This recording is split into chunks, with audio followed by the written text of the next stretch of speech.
So this is a 6x9 woofer that came out of the front passenger door of a 2009 Lexus RX 350.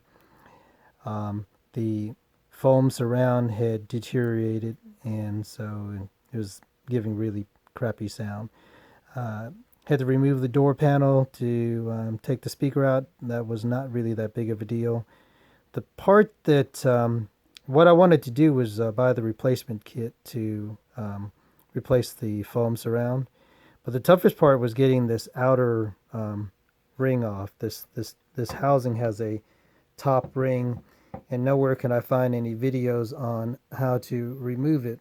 I was hoping that there was a little piece of felt or foam that was around the perimeter of this cap, and I was hoping that maybe if I removed the foam, I would see some hidden screws or something that I would be able to unscrew to lift the cap off.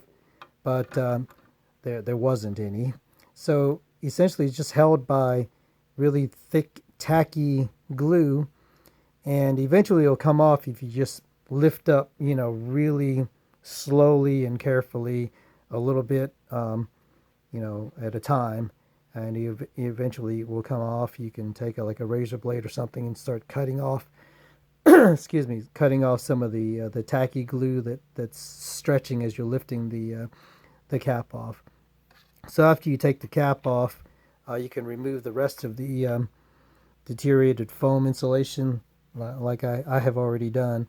Now, the thing that was interesting about this one that's different from some of the Simply Speaker videos is that the foam surround actually goes underneath the cone on this speaker, where I think in a lot of the demonstrations, the foam surround went on top of the cone, on the surround of the edge of the cone.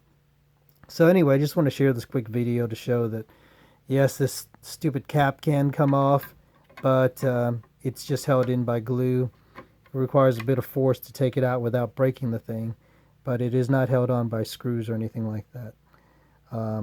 Thanks for watching.